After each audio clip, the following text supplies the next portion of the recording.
ये आदमी एक दूसरी डायमेंशन में मॉन्स्टर्स के पूरे ग्रुप को खत्म करने के बाद हॉस्पिटल में पहुंचता है। अभी अभी उसकी पावर्स अवेकन हुई हैं और लड़ाई में उसकी पूरी स्टेमिना ड्रेन हो चुकी है। डॉक्टर साफ कह देता है कि उसे रिकवरी के लिए रेस्ट चाहिए, लेकिन जैसे ही वो अकेला होता है एक डार्क प्रेजेंस प्रकट होती है और उसे जगा देती है। वो उससे कहती है कि अगर उसे उसकी पावर चाहिए तो पहले खुद को उसके लायक बनाना होगा। लाया इस बात से बिल्कुल खुश नहीं होता। वो सोचता है कि इस प्रेजेंस से छुटकारा कैसे पाया जाए, लेकिन यही सोच उसे और ज्यादा गुस्सा दिला देती है। शैडो मोनार्क उसकी कमजोरी से तंग आ चुका होता है। शैडो मोनार्क ली यी को हवा में उठा लेता है और सीधे एक पोर्टल में फेंक देता है, चेतावनी देते हुए कि अगर वो 3 दिन के अंदर डैंक तक नहीं पहुंचा तो उसे पूरी तरह इरेज कर दिया जाएगा। ली समझ ही नहीं पाता कि वो आरामदेह हॉस्पिटल बेड की जगह किसी अजीब से केव में क्यों आ गया है। थोड़ी देर बाद सच्चाई सामने आती है। उसे ट्रेनिंग के लिए दूसरे वर्ल्ड के एक इंसेक्ट नेस्ट में टेलीपोर्ट कर दिया गया है और वो खुद से यही सोचता रह जाता है कि जिंदगी उसके साथ हमेशा इतनी क्रूअल क्यों रहती है। उसके पेरेंट्स एक कॉर्पोरेशन के लिए काम करते हुए एक्सीडेंट में मारे गए थे। कॉम्पेंसेशन मिलने की जगह उस पर उनके डेट्स का बोझ डाल दिया गया। कोई रास्ता न बचने पर उसने सबसे डेंजरस जॉब चुना, दूसरे वर्ल्ड में माइनर के तौर पर काम करना। जैसे तैसे वो उस लाइफ का आदी होने लगा ही था कि सब कुछ फिर से बिखर गया। एक मिशन के दौरान ह्यूमनॉइड मॉन्स्टर्स आ जाते हैं और ज्यादातर माइनर्स को मार देते हैं। जब मॉन्स्टर्स उनका ट्रक उड़ा देते हैं, लाई एक बात नोटिस करता है, उन्हें फायर से डर लगता है। वो इसी वीकनेस का फायदा उठाकर बचे हुए माइनर्स को एस्केप करने में मदद करता है। सब लोग एक स्टोरेज केव में घुस जाते हैं और एंट्रेंस रोकने के लिए ऑयल जलाने लगते हैं। कंपनी से कांटेक्ट होता है और रेस्क्यू टीम 2 आवर्स में आने का प्रॉमिस करती है, लेकिन नाइटमेयर यहीं खत्म नहीं होता। प्रोटेक्टिव सूट्स की बैटरीज लो होने लगती हैं। स्ट्रॉन्ग माइनर्स मिलकर वीक और एल्डरली लोगों से बैटरीज छीन लेते हैं ताकि खुद बच सकें। एलाई को बुरी तरह पीटा जाता है और रेडिएशन में मरने के लिए छोड़ दिया जाता है। फिर एक और माइनर ट्रक से भागने की कोशिश करता है। एक्सीडेंटली ट्रक के पीछे से एक स्टैचू गिर जाती है, जिससे केव एंट्रेंस की आग बुझ जाती है। उसी पल मॉन्स्टर्स फिर से अंदर घुस आते हैं। उनमें से एक स्टैचू तोड़ देता है और लाई को पकड़कर स्टैब कर देता है। फिर भी लाई हार नहीं मानता और अपनी आखिरी ताकत से मॉन्स्टर को काट लेता है। उसी क्षण स्टैचू में सील्ड शैडो मोनार्क उसकी बॉडी में एंटर कर जाता है। उस पावर के साथ लेई एक एक करके मॉन्स्टर्स को आसानी से क्रश कर देता है। वो कावर्ड माइनर्स को भी उनका किया हुआ वापस छकाता है, उनकी बैटरीज छीन कर बचे हुए लोगों को दे देता है। फिर वो बाहर निकलता है। ओवरवेलमिंग स्ट्रेंथ और एजिलिटी के साथ वो शैडो ब्लेड बनाता है और बचे हुए हर मॉन्स्टर को मार देता है। लेकिन इंसेक्ट नेस्ट के अंदर जो इंतजार कर रहा है उसके सामने ये सब कुछ भी नहीं है। अगले ही पल उसे एक शील्ड कैरेपेस बीटल दिखता है। उसे समझ नहीं आता कि वो स्पीसीज को पहचान कैसे पा रहा है। तब शैडो बताता है कि उसने अपना नॉलेज बैंक उसके साथ शेयर किया है। अचानक बीटल पूरी स्पीड से चार्ज करता है। लेई मुश्किल से पीछे हटकर वार से बचता है। उसकी पीठ पर ब्लाइंड स्पॉट देखकर वो हवा में कूदता है, लेकिन उसका अटैक बेकार साबित होता है। बीटल फिर चार्ज करता है और इस बार वो शैडो फोर्स्ड ब्लेड से ब्लॉक करता है। फिर भी उसका शेल बहुत टफ होता है।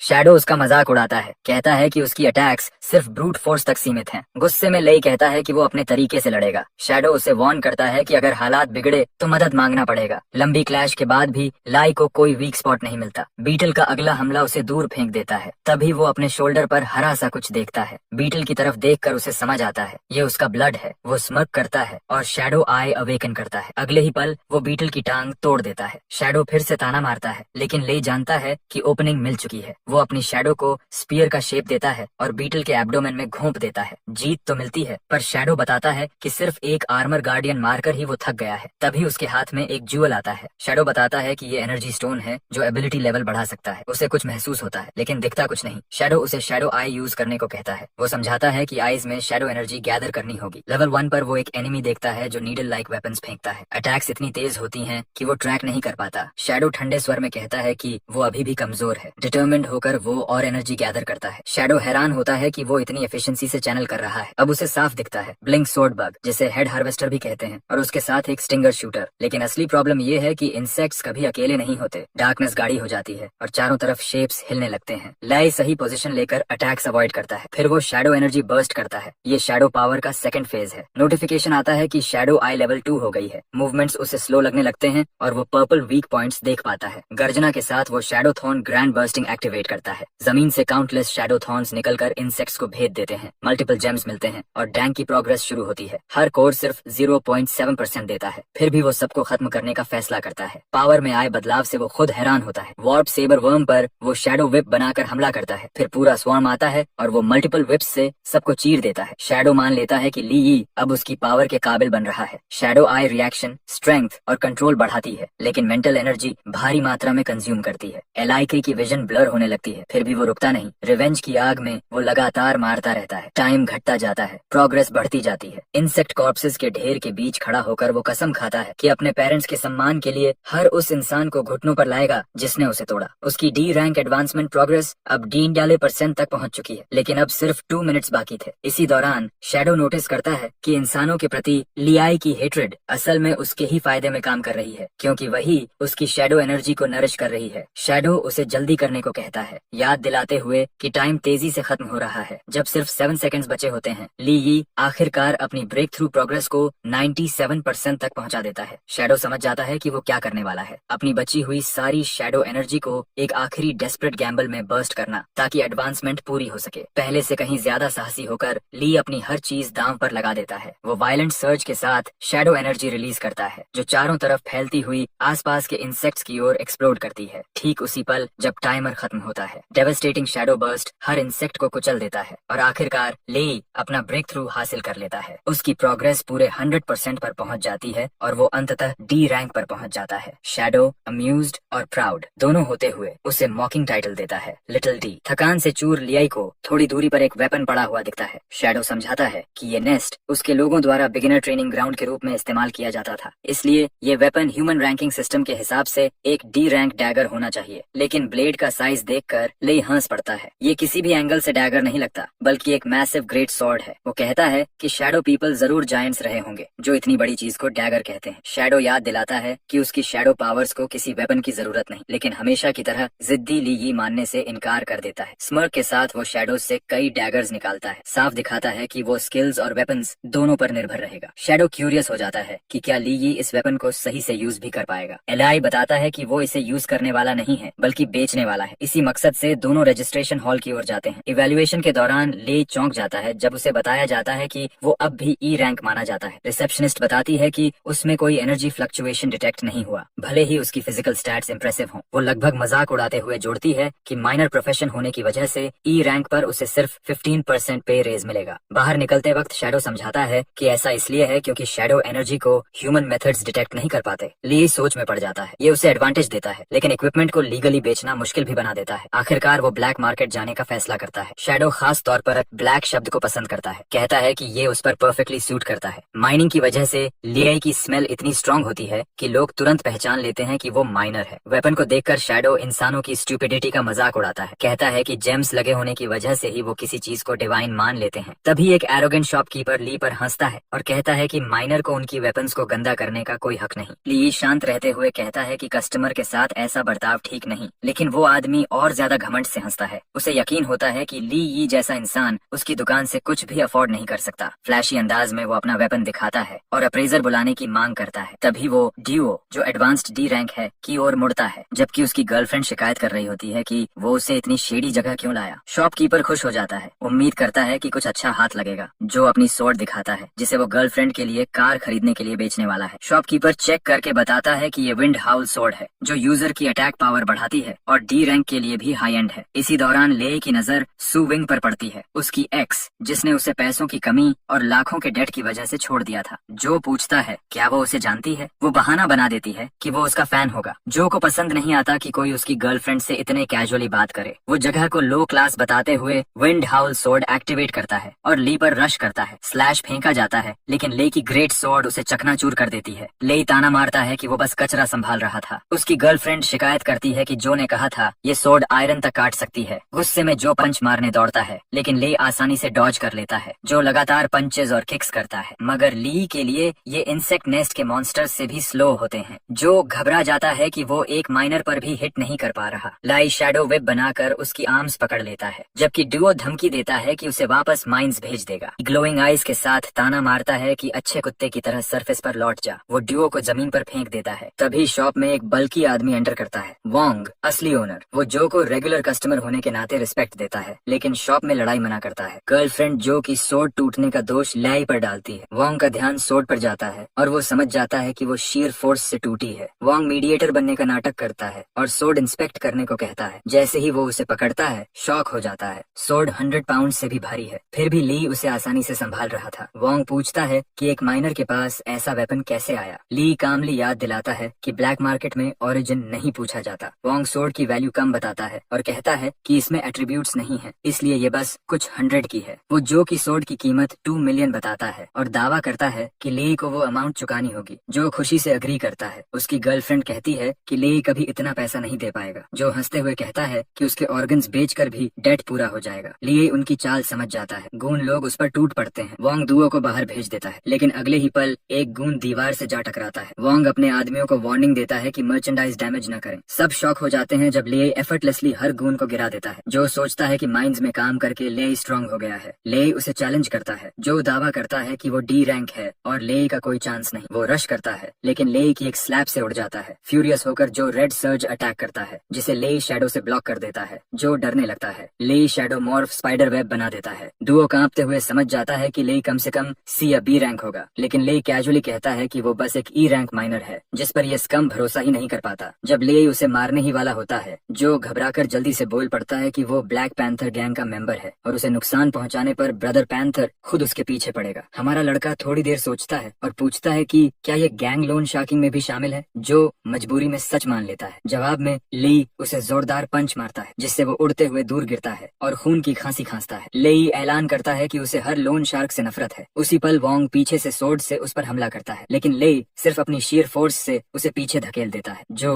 पूरी तरह डर जाता है और कॉम्प्रोमाइज करने का फैसला करता है। पहले वो 100,000 वेन ऑफर करता है, फिर 500,000 और आखिर में 1 मिलियन पर आकर रुकता है, बस छोड़ देने के लिए। लेकिन ली का एक अलग ही आइडिया होता है। जो को हाई इंटरेस्ट वसूलने का बहुत शौक है, इसलिए ले इंटरेस्ट के तौर पर उसे कई स्लैब्स देने का फैसला करता है। पूरी तरह डेस्परेट होकर जो अपना क्रेडिट कार्ड निकालता है और 5 मिलियन ऑफर करता है। जो उसके पास है सब कुछ। एनजी ग्रुप वीआईपी कार्ड देखकर ली तुरंत समझ जाता है कि जो उन्हीं लोगों में से है जो उसके जैसे लोगों से जबरदस्ती पैसा ऐंठते हैं। इसलिए वो जो को अभी जिंदा छोड़ने का फैसला करता है, ताकि बड़े फिश को लूर किया जा सके। वो जो को जाने देता है और कहता है कि ब्लैक पैंथर गैंग पहले ही उससे मिलियंस ले चुकी है, इसलिए ये पैसा लेना उसका। सुबिंग जो की हालत देखकर परेशान होती है, लेकिन ज्यादा उसे अपनी ह्यूमिलिएशन की चिंता होती है। उसने ही कहा था कि ली यी सिर्फ एक माइनर है। वो खुद से सवाल करती है कि ली यी इतना पावरफुल कैसे बन गया। गुस्से में डियो अपनी फ्रस्ट्रेशन उस पर उतारते हुए उसे जोरदार थप्पड़ मार देता है। उसके मन में ली यी से बदला लेना तय हो जाता है, क्योंकि उसका पैसा कोई भी ऐसे ही नहीं छीन सकता। वो अपने सुपीरियर ब्रदर पैंथर को कॉल करता है और सच्चाई को तोड़ मरोड़ कर बताता है कि ली यी ने वो सोड चुरा ली है जो वो पैंथर को देने वाला था और ब्लैक पैंथर गैंग को खत्म करने की कसम खाई है। फिर वो जो को आदेश देता है कि ली यी की सारी इन्फॉर्मेशन भेजी जाए। उसी समय एक सबऑर्डिनेट पूछता है कि जिन लोगों से आइटम लिया गया था उनके साथ क्या किया जाए। दुओ ठंडे दिल से सबको मार देता है और कहता है कि अब यहाँ कोई लोग ही नहीं बचे। आखिर में वो ली यी को जिंदा या मरा पकड़ने की जिम्मेदारी अपने सेकंड इन कमांड को सौंप देता है। इधर हमारा लड़का काम की तलाश में एडवांस्ड वंस गिल्ड पहुंचता है। जैसे ही वो बताता है कि वो ई रैंक है और टास्क ढूंढ रहा है, आसपास के सारे एडवेंचरर्स उसका मजाक उड़ाने लगते हैं, क्योंकि गिल्ड आमतौर पर ई रैंक को काम नहीं देती। रिसेप्शनिस्ट शालीनता से कहती है कि उसे एंट्रेंस पर ट्रैश पाइल के पास इंतजार करना होगा। अगर किसी पार्टी को उसकी जरूरत होगी तो वहीं आकर ढूंढ लेंगे। ये सुनते ही और ज्यादा हंसी और ताने शुरू हो जाते हैं। उसे ट्रैश पाइल से कंपेयर किया जाता है। ली सब इग्नोर करता है और टास्क पर फोकस रखता है, क्योंकि 5 मिलियन में से भी ज्यादातर पैसा लोन में चला गया है। तभी अचानक पूरे गिल्ड हॉल में एक भारी प्रेशर फैल जाता है। ये एक बी रैंक एडवांस्ड 1 का ऑरा है। लोग फुसफुसाने लगते हैं कि इतनी हाई लेवल लड़की यहाँ क्यों आई है। शैडो आई एक्टिवेट करके ली कुछ ऐसा देखता है जो बाकी लोग नहीं देख पाते। उसमें कोई किलिंग इंटेंट नहीं है, बल्कि वो एक रिच फैमिली की डेलिकेट एयर जैसी लगती है। उसका कंपेनियन अनाउंस करता है कि वो बीस्ट एबिस के लिए एक डी रैंक टास्क पर जा रहे हैं और उन्हें एक डी रैंक माइनर चाहिए। ऑरा का प्रेशर सबको पीछे हटा देता है, सिवाय ले के, जो बिल्कुल अनअफेक्टेड रहता है। लड़की भी नोटिस करती है कि वो उसके बी रैंक ऑरा से प्रभावित नहीं हुआ। रिसेप्शनिस्ट जल्दी से डी रैंक एडवांस्ड वंस की लिस्ट दिखाने लगती है, लेकिन लड़की मना कर देती है और सीधे ली यी की ओर इशारा करती है। रिसेप्शनिस्ट घबरा जाती है, कहती है कि उसने रजिस्टर भी नहीं किया, ये प्रोटोकॉल के खिलाफ है। लेकिन लड़की साफ कह देती है कि रूल्स वही बनाती है और लेआई को चुनकर बाहर चली जाती है। डंजन के अंदर चिन के पीछे चलते हुए लेई उसकी टीम से मिलता है। टीम बैलेंस्ड है। एक बार्ड क्लास फ्लूट से मॉन्स्टर्स को लूर करता है और फ्रंट लाइन फाइटर्स तेजी से डैमेज देते हैं। चिन एक कॉन्फिडेंट बी रैंक की तरह लीड करती है। बाहर से सब स्मूथ लगता है, लेकिन लेई को कुछ गड़बड़ महसूस होती है। छिपे हुए माइनोटॉर्स ज्यादा हैं, जिससे ये टास्क साधारण डी रैंक से कहीं ज्यादा खतरनाक है। शैडो बताता है कि ये उसकी शैडो आई की वजह से है। लेई समझता है कि चिन बी रैंक होने के कारण ये सब जानती होगी, लेकिन जानबूझकर छुपा रही है। चिन का कंपेनियन उसे स्टारलाइट क्रिस्टल की याद दिलाता है। चिन लेई को साथ आने को कहती है। उसकी ईरी ऑरा देखकर लेई सोचता है कि उसे माइनर या टीममेट्स की जान की परवाह नहीं, बस अपनी पावर पर भरोसा है। दोनों नीचे कूदते हैं और एक डी रैंक माइनोटॉर ब्रूट के सामने उतरते हैं। एलआई बी ई रैंक की फाइट देखने को तैयार होता है, लेकिन शॉक में पड़ जाता है जब चिन पीछे हटकर उसे लड़ने को कहती है। तेजी याद दिलाता है कि वो सिर्फ माइनर है। वो फिर कहती है, वो दोबारा साफ करता है कि वो सिर्फ ई रैंक माइनर है और माइनर सैलरी में जान जोखिम में नहीं डालना चाहता। तब चिन 1 मिलियन देने का वादा करती है और लेई मान जाता है। शैडो ऑरा एक्टिवेट करके वो ब्लेड बनाता है। अब वो कई डी रैंक माइनोटॉर्स के सामने खड़ा होता है। एक अटैक ब्लॉक करता है, बाकी चिन की ओर बढ़ते हैं। चिन खुद भी पावर एक्टिवेट कर मॉन्स्टर्स को पीछे फेंक देती है। एक माइनोटॉर ऊपर से चिन पर हमला करता है। लेई ग्रेट सोर्ड से उसे पीछे धकेल देता है और मजाक में पूछता है कि क्या मॉन्स्टर को उसका चेहरा पसंद नहीं। चिन रोते हुए कहती है कि बीस्ट्स उसकी रिस्पॉन्सिबिलिटी है। लेई एक्सपर्ट प्रिसीजन से माइनोटॉर्स काटता है। चिन सोचती है कि अब सेफ है, लेकिन तभी पीछे से एक और माइनोटॉर हमला करता है। उसका वार ब्रेसलेट से टकराता है और रेड शील्ड निकलता है, लेकिन ब्रेसलेट टूट जाता है। लेई समझ जाता है कि ये प्रोटेक्टिव चार्म था और निष्कर्ष निकालता है कि चिन नॉन कॉम्बैट टाइप एडवांस्ड 1 है, जिसे वो मान भी लेती है। वो उससे सीक्रेट रखने की भीख मांगती है। लाई एक्स्ट्रा पे की शर्त पर मान जाता है। शैडो आई से वो दूर फ्लूट बजाते एक फिगर को देखता है, वही माइनोटॉर्स को कंट्रोल कर रहा है। लेई चिन को बेट बनाकर शैडो चेन्स बिछाता है। एनिमी जाल में फंसता है और चिन के पीछे आकर वार करता है, लेकिन लेई समय पर बचा लेता है। वो बताता है कि फ्लूट से इंफ्रासाउंड वेव्स भेजकर माइनोटॉर्स कंट्रोल हो रहे थे। चिन शॉक में देखती है कि वो लुदान उनका टीममेट है। लुदान हंसते हुए कहता है कि वो एक माइनर से धोखा खा गया, लेकिन ये अभी खत्म नहीं हुआ है। वह अपनी पावर एक्टिवेट करता है। आसपास मौजूद सभी माइनोटॉर्स से एनर्जी खींचता हुआ हवा उसकी ऑरा से भारी हो जाती है। जैसे ही वह अपनी असली ताकत दिखाने की तैयारी करता है, ध्यान से देखते हुए लाई समझ जाता है कि लुडान शायद सी रैंक बनने वाला है, जबकि चिन तुरंत उसकी स्ट्रेटेजी समझ लेती है। अपनी पावर बढ़ाने के लिए वह माइनोटॉर्स को एब्जॉर्ब कर रहा है। अगले ही पल जमीन के नीचे से लावा उफन पड़ता है और ले को एहसास हो जाता है कि लुडान इवॉल्व होकर सी रैंक लावा माइनोटॉर बन रहा है। उसके मन में डर पैदा होता है कि लुडान की चीट जैसी एबिलिटी के सामने वह कितना इंफीरियर है। कुछ ही देर में पूरी तरह इवॉल्व्ड सी रैंक लावा माइनोटॉर उनके सामने खड़ा होता है और बिना रुके हमला कर देता है। मजबूरी में लेआई दोनों के चारों ओर शैडो शील्ड बनाता है, लेकिन मॉन्स्टर की डिस्ट्रक्टिव फोर्स इतनी ज्यादा होती है कि शील्ड तुरंत टूट जाता है। वह समझ जाता है कि दोनों मिलकर भी इस मॉन्स्टर का सामना नहीं कर सकते। चिन उसके शरीर पर बर्न मार्क्स देखती है, लेकिन वह कुछ नहीं कहता। कोई और रास्ता न देख वह उसका हाथ पकड़कर भागने लगता है। माइनोटॉर को रोकने के लिए वह शैडो रोप्स से उसे बांधता है, हालांकि उसे पता है कि ये ज्यादा देर तक नहीं टिकेंगी। कुछ दूरी पर पहुंचकर वह चीन से कहता है कि वह डंजन से जितना दूर जा सके चली जाए। उसकी आंखों में चिंता झलकती है, लेकिन लेई कहता है कि उसे यहीं रुककर टाइम खरीदना होगा। वह हिचकती है, मगर वह उसे भरोसा दिलाता है कि वह लौट आएगा। आखिर उसे अभी अपना 1 मिलियन भी लेना है। अंततः वह एंट्रेंस की ओर चली जाती है। उसी समय माइनोटॉर बने लूदन उन्हें ढूंढने लगता है और चिन का नाम पुकारता है। उस समय वह ले की ओर मुड़ता है। ले उसका हमला डॉज करता है और उसे उकसाता रहता है। वह लूदन की पिंडली पर वार करता है, लेकिन शॉक में आ जाता है जब वहाँ एक खरोंच तक नहीं पड़ती। उसका शरीर ठोस पत्थर जैसा है। लूदन हंसते हुए कहता है कि ब्लेड उसे नहीं काट सकती, क्योंकि वह अब सचमुच स्टोन बन चुका है। लेई का दिमाग तेजी से चलता है। लावा से घिरे हुए ऐसे एनिमी को हराना लगभग नामुमकिन है। वह तुरंत भागता है। लुदान को लूर करता हुआ ओपन ग्राउंड की ओर ले जाने की कोशिश करता है। लुदान उसे भागने के लिए ताना मारता है, लेकिन लाय वीक स्पॉट खोजने पर फोकस्ड रहता है। सी रैंक शैडो आई एक्टिवेट करके वह लूडन को ध्यान से स्कैन करता है। लूडन पूरी ताकत से उस पर टूट पड़ता है। चिन के पीछे जाने से पहले लय को मार डालने के इरादे से। यही रेकलेसनेस लय को ओपनिंग देती है और वह आखिरकार वीक पॉइंट डिटेक्ट कर लेता है। वह पीछे कूदता है, लेकिन लुदान भी शार्प निकलता है और लावा की धाराएं उस जगह को ढक लेती हैं। क्रूअल हंसी के साथ लुदान कहता है कि वह लेई की हर सोच पढ़ सकता है और मोल्टन फोर्स से उसे उड़ा देता है। थका हुआ लेई एक सच्चे हाई रैंक की क्रशिंग पावर महसूस करता है। लुदान उसे खत्म करने दौड़ता है। ली ब्लेड थामकर सही पल का इंतजार करता है। लुदान उसका मजाक उड़ाता है कि वह पहले की तरह भाग क्यों नहीं रहा। लड़ाई होपलेस लगती है, फिर भी लेई लगातार हमला करता है। हालांकि हर स्लैश पत्थर जैसे शरीर पर बेकार लगता है। अचानक एरोगेंस के एक पल में नैरो चांस बनती है। लियाई हवा में कूदता है और सीधे वीक स्पॉट पर वार करता है, लेकिन वहाँ से 2000 डिग्रियन की लावा हीट का सैलाब फूट पड़ता है। उसकी शैडो एनर्जी लड़खड़ा जाती है और वह पीछे गिर जाता है। जमीन पर गिरते हुए वह मान लेता है कि उसका ओपोनेंट कितना शार्प है। लुदान स्वीकार करता है कि लेई ने वीकनेस ढूंढ ली है, लेकिन ताना मारता है कि वह इन्फर्नो के नीचे कभी पहुंच नहीं पाएगा। क्रूअल टोन में वह फिर चिन की लोकेशन पूछता है। लियाई ठंडे स्वर में कहता है कि वह कभी ऐसे इंसान पर भरोसा नहीं करेगा जिसने पैसे और फेम के लिए अपने मास्टर से गद्दारी की हो। ये सुनते ही लुदान आग बबूला हो जाता है और फ्यूरी में हमला करता है। लेई इंस्टिंक्ट से हर बार डॉज करता है। एक मौका मिलते ही वह शैडो को चेन ब्लेड में मॉर्फ करता है और लुडन की ओर फेंकता है। एनिमी तुरंत समझ जाता है अब लेई सिर्फ डिफेंड नहीं कर रहा, अटैक कर रहा है। चेन को रोप डार्ट में बदलकर वह वीक स्पॉट पर फेंकता है, लेकिन सीरिंग हीट उसकी शैडो को हवा में ही पिघला देती है। लुदान उसका मजाक उड़ाता है और हार मानने को कहता है। लेई दांत भींचता है। उसकी शैडो एनर्जी बहुत तेजी से खत्म हो रही है। एक पल के लिए वह एंट्रोपिक को बुलाने के बारे में सोचता है, लेकिन तुरंत मना कर देता है। वह अपनी शर्तों पर मरना पसंद करेगा। उस एंटिटी को अपना शरीर देने से नहीं, पूरी इच्छा शक्ति जुटाकर वह फिर कूदता है। हीट उसे कुचलने लगती है, लावा की लपटें उसकी स्किन जला रही होती हैं, फिर भी वह रुकता नहीं। विक्ट्री का प्रॉमिस और मिलने वाले एक्सपीरियंस पॉइंट्स उसे आगे बढ़ाते हैं और फिर वह पियर्स कर देता है। शैडो फोर्ज्ड स्पीयर को लुडान के वीक स्पॉट में घोंप देता है। सियर रैंक दर्द से दहाड़ उठता है। जैसे ही उसकी हेल्थ 0 होती है, बर्जर्कर मोड एक्टिवेट हो जाता है। उसकी बॉडी वायलेंट एनर्जी से भर जाती है, स्टैट्स और ऊपर बढ़ जाते हैं। वह ली आई को मॉन्स्ट्रस फोर्स से उड़ा देता है। ली जमीन पर गिरता है, स्टन्ड और कंफ्यूज्ड। लुदन की जलती आंखें उस पर टिक जाती हैं, गुस्से में उसे कोसते हुए। और तभी लाई महसूस करता है उसके अपने शरीर से एक और भी बड़ी एनर्जी उठ रही है। जवाब एंट्रोपिक देता है। ये एनर्जी हमेशा उसके अंदर थी, लेकिन अब हाई हीट की वजह से टेम्पर्ड होकर एक नई शैडो एनर्जी बन गई है। उसे एहसास होता है कि उसने शैडो एनहांसमेंट एबिलिटी अवेकन कर ली है, जो हीलिंग देती है, भले ही अभी बिगिनर लेवल पर हो। लुदन भी देख लेता है कि ली हील हो रहा है और उसके चारों ओर सिनिस्टर ऑरा है। वह बिना मौका दिए हमला करता है। ले आए हाई स्पीड से डॉज करता है। लुदान शॉक में पड़ जाता है। वह उसकी 3 फोल्ड स्पीड के साथ भी चल पा रहा है। गुस्से में वह पूरा इलाका लावा से भर देता है, लेकिन ले बेफिक्र खड़ा रहता है। उसे पता नहीं कि शैडो एनहांसमेंट ने उसके चारों ओर प्रोटेक्टिव लेयर बना दी है। ले संतुष्ट होता है, सोचते हुए कि एडवांस्ड वर्जन कितना चमत्कारी होगा। काम डिफाइंस के साथ वह लुदान को चिढ़ाता है कि उसकी हीट बहुत कम है। शॉक्ड लुदान के सामने ले ब्लेड उठाता है और कहता है, अब मेरी बारी है। दोनों टकराते हैं, लेकिन इस बार ले के पास अपर हैंड है। शैडो एनहांसमेंट उसकी स्टैट्स को 200% तक बढ़ा देती है। उसकी ब्लेड अब एनिमी के रॉक बॉडी को काट सकती है। लुदान का आर्म कटता है। वह फ्यूरी में फिर चार्ज करता है, मगर ले